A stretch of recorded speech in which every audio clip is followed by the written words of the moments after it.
அப்புறம் அதை ஒரு தொப்பியால் மூடிவிடுங்கள். நான் இப்போ இந்த திராட்சையை டேபிள் எடுத்து வச்சுட்டு அதுக்கு மேல தொப்பியை வைக்க போறேன். $100 பந்தயம் கட்டுங்க. என்னால இந்த தொப்பியை தொடாமலேயே திராட்சையை சாப்பிட முடியும்னு நான் உறுதியா சவால் விடுறேன். நான் உன் கூட $100 பந்தயம் கட்டுறேன். தொப்பியை தொடாம என்னால திராட்சையை சாப்பிட முடியும். தொப்பியை தொடாம உன்னால திராட்சையை சாப்பிட முடியாது. தொப்பி திராட்சைக்கு மேல இருக்கு. இப்போது இது சாத்தியம் இல்லாதது போல தெரிகிறது. அதனால் அவர் ஒருவேளை அந்த பந்தயத்திற்கு ஒப்புக்கொள்வார். $100 பந்தயம். நீ எனக்கு $100 தருவியா? இது ரொம்ப சுலபமாச்சே. இப்போது நீங்கள் செய்ய வேண்டியது என்னவென்றால் திராட்சையை சாப்பிடுவது போல நடிப்பதுதான்.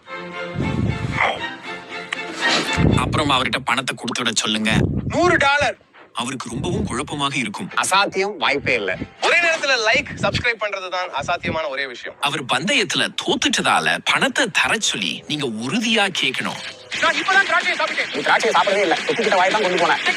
அது இன்னும் அங்கேதான் இருக்கு. அந்த ஒரு சமயத்துல அவர் அந்த தொப்பியை எடுத்து விடுவார். அப்பதான் நீங்க நிஜமாகவே திராட்சையை சாப்பிடுவீங்க.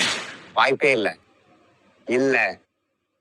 திராட்சையை அப்புறம் அதை ஒரு தொப்பியால் மூடிவிடுங்கள். நான் இப்போ இந்த திராட்சையை டேபிள் எடுத்து வச்சுட்டு அதுக்கு மேல தொப்பியை வைக்க போறேன். $100 பந்தயம் கட்டுங்க. என்னால இந்த தொப்பியை தொடாமலேயே திராட்சையை சாப்பிட முடியும்னு நான் உறுதியா சவால் விடுறேன். நான் உன் கூட $100 பந்தயம் கட்டுறேன். தொப்பியை தொடாம என்னால திராட்சையை சாப்பிட முடியும். தொப்பியை தொடாம உன்னால திராட்சையை சாப்பிட முடியாது. தொப்பி திராட்சைக்கு மேல இருக்கு. இப்போது இது சாத்தியம் இல்லாதது போல தெரிகிறது. அதனால் அவர் ஒருவேளை அந்த பந்தயத்திற்கு ஒப்புக்கொள்வார். $100 பந்தயம். நீ எனக்கு $100 தருவியா? இது ரொம்ப சுலபமாச்சே. இப்போது நீங்கள் செய்ய வேண்டியது என்னவென்றால் திராட்சையை சாப்பிடுவது போல நடிப்பதுதான். அப்புறம் அவர்கிட்ட பணத்தை கொடுத்துட சொல்லுங்க. $100.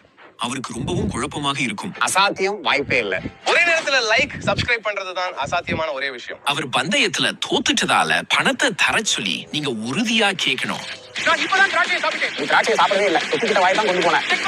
அது இன்னும் அங்கேதான் இருக்கு. அந்த ஒரு சமயத்துல அவர் அந்த தொப்பியை எடுத்து விடுவார். அப்பதான் நீங்க நிஜமாகவே திராட்சையை சாப்பிடுவீங்க. வாய்ப்பே இல்ல. இல்ல. திராட்சையை